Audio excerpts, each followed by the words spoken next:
నమస్తే సార్. నమస్తే సార్, నిన్న రాడిసన్ పబ్ గురించి తెలిసింది. అందులో చాలా మంది ఉన్నారు అని చెప్పి తెలిసింది డ్రగ్స్ విషయంలో. ఈ రీసెంట్గా మళ్ళీ డైరెక్టర్ క్రిష్ కూడా ఉన్నారు అని చెప్పి వార్తలు వస్తున్నాయి. ఎంతవరకు నిజం అంటారు సార్? కాంగ్రెస్ ప్రభుత్వం వచ్చిన తర్వాత డ్రగ్స్ మీద చాలా సీరియస్గా మేము తీసుకుంటామని రేవంత్ రెడ్డి చెప్పాడు. అట్లాగే ఇక్కడ ఆయన శ్రీనివాసరెడ్డి సిపి వచ్చిన తర్వాత కూడా ఆయన ఛార్జ్ తీసుకుంటున్నప్పుడే ఆయన డ్రగ్స్ మీదనే మాట్లాడాడు. ఫస్ట్ ప్రయారిటీ మాకు ఇది. సినిమా వాళ్ళని కూడా హెచ్చరించాడు. కానీ నాకు తెలిసి సినిమా వాళ్ళు కానీ డ్రగ్స్ యూజర్స్ కానీ పెడ్లర్స్ కానీ దీన్ని సీరియస్గా తీసుకున్నట్లేదు. అప్పుడు ఆ తర్వాత కూడా విపరీతం కేసులు జరుగుతున్నాయి, మనం చెప్పుకుంటూనే ఉన్నాము. ఈ గవర్నమెంట్ వచ్చిన తర్వాత నాకు తెలిసి ఇది 4వ 5వ కేసు. ప్రతి కేసులో కూడా ఏదో రకంగా సినిమా వాళ్ళు ఇన్వాల్వ్ అవుతున్నారు. సో ఇప్పుడు ఏం జరిగిందంటే మొన్న రాడిసన్ బ్లూ గచ్చిబౌలి అది ఆ హోటల్లో గతంలో కూడా జరిగింది. మనం అది కూడా మాట్లాడుకున్నాం. అక్కడ ఏంటంటే గతంలో ఫుడ్ అండ్ మింక్ పబ్లో అప్పుడు మన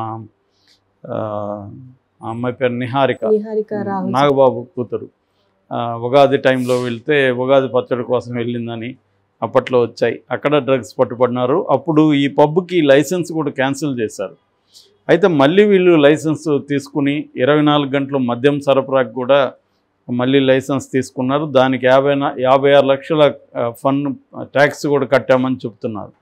అంటే ఇక్కడే ప్రాబ్లమ్స్ ఉంటాయి. అండ్ నేను గతంలో కూడా చెప్పాను, డ్రగ్స్ ఉన్నప్పుడు పట్టుకోవడం వరకు ఓకే, కానీ ఫాలో అప్ అనేది ఆ డ్రగ్స్ పట్టుకున్న వాళ్ళని ప్రాపర్గా ఇన్వెస్టిగేట్ చేయడం, ఎఫ్ఐఆర్ దగ్గర నుంచి కేసు డైరీ దగ్గర నుంచి ఛార్జ్ షీట్ దగ్గర నుంచి ప్రాపర్ విట్నెస్ కలెక్ట్ చేయడం, విట్నెసెస్ని తర్వాత ఫోరెన్సిక్ రిపోర్ట్స్ని చేయడం, అంటే మల్టీ డైమెన్షనల్ ఇన్వెస్టిగేషన్ అంటారు. అంటే 360 డిగ్రీ ఇన్వెస్టిగేషన్ అంటారు. అటువంటిది చేసి స్ట్రాంగ్ కేసుని చేయడం, తర్వాత గవర్నమెంట్ నుంచి అడ్వకేట్స్ కూడా పబ్లిక్ ప్రాసిక్యూటర్స్ కూడా స్ట్రాంగ్గా కేసుని ప్రజెంట్ చేయడం. ఈ ప్రాసెస్ అనేది సరిగ్గా జరగట్లేదేమో అనిపిస్తుంది.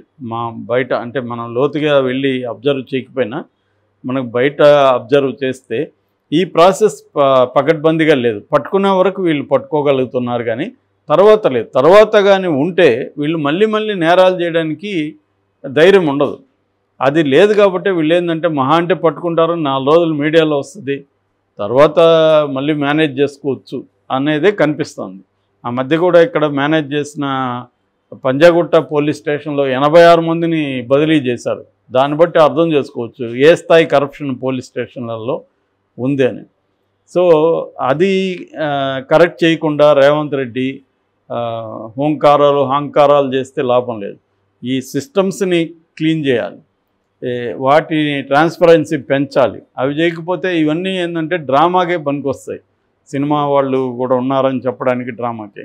సో ఇప్పుడు ఏం జరిగిందంటే SOT special operating team and TS NAB అంటే తెలంగాణ స్టేట్ నార్కోటిక్స్ బ్యూరో, ఈ 2 డిపార్ట్మెంట్స్ సంయుక్తంగా దాడి చేశాయి. రాడిసన్ బుల్లులో 1200, 1204, 1200, 1204 2 రూముల మీద అటాక్ చేశారు. అక్కడ ఒక డ్రగ్ పార్టీ జరుగుతుందని వాళ్ళకి ఇన్ఫర్మేషన్ వస్తే వాళ్ళు వెళ్ళినప్పుడు అందరూ లేరు, వాళ్ళకి 3 ఉన్నారు అక్కడ. సో ఈ డ్రగ్ పార్టీని అక్కడ పర్మనెంట్గా రూములు తీసుకొని గజ్జల వివేకానంద అనే అతను దీన్ని కండక్ట్ చేస్తున్నాడు. ఇతను ఎవరంటే గజ్జల యోగానంద వాళ్ళ కొడుకు. ఆ యోగానంద్ ఎవరంటే బీజేపీ నాయకుడు. గతంలో షేర్లింగంపల్లి నుంచి ఎమ్మెల్యేగా ఆయన పోటీ చేశాడు. సో వాళ్ళ అబ్బాయి ఇతను మంజూరా గ్రూప్ ఆఫ్ కంపెనీస్కి కూడా డైరెక్టర్గా ఉన్నాడు ఈ వివేకానంద. ఇతను ఏం చేస్తున్నాడంటే ఇలాగ తీసుకొని తన ఫ్రెండ్ సర్కిల్లో వాళ్ళ దగ్గర డబ్బు తీసుకొని వాళ్ళకి డ్రగ్స్ సరఫరా చేయడం, పార్టీలు కండక్ట్ చేయడం చేస్తున్నారు.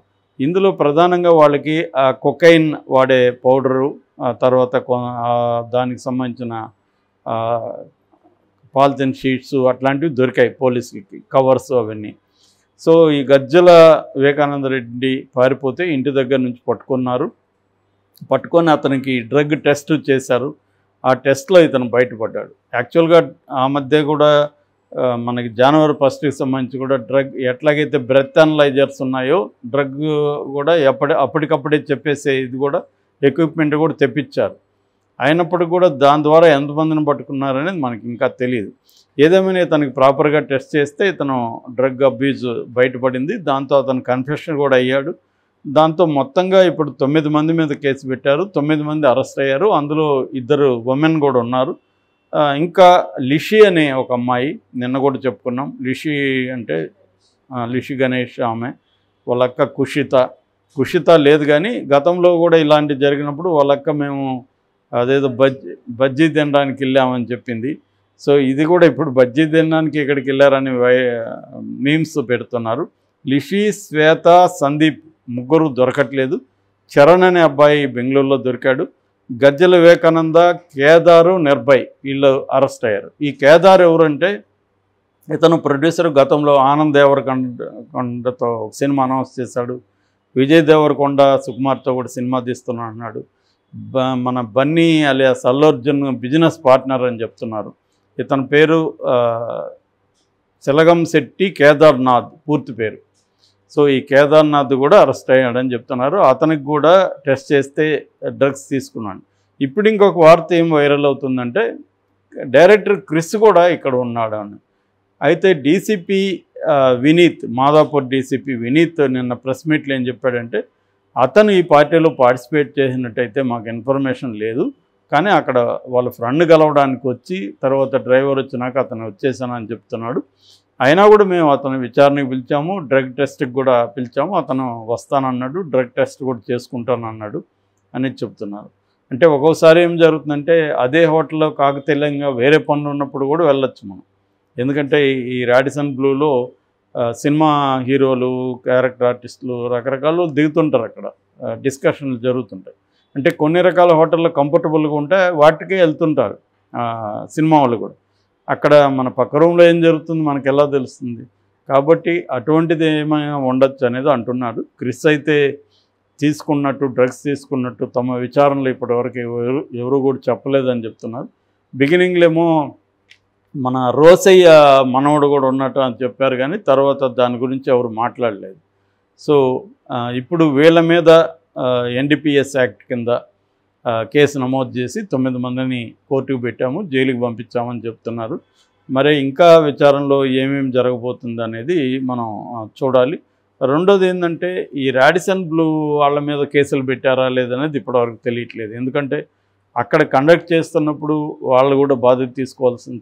పదే ఎందుకు వాళ్ళ హోటల్ పేరే వస్తుంది? నిజానికి మామూలుగా రాడిసన్ బ్లూకి మనలాంటి వాళ్ళు ఎవరు వెళ్తే మన ఐడి కార్డులు అన్నీ తీసుకొని తర్వాత పైన మనం ఎవరిని కలవాలో వాళ్ళకి ఫోన్లు చేసి ఇంత తతంగం ఉంటుంది.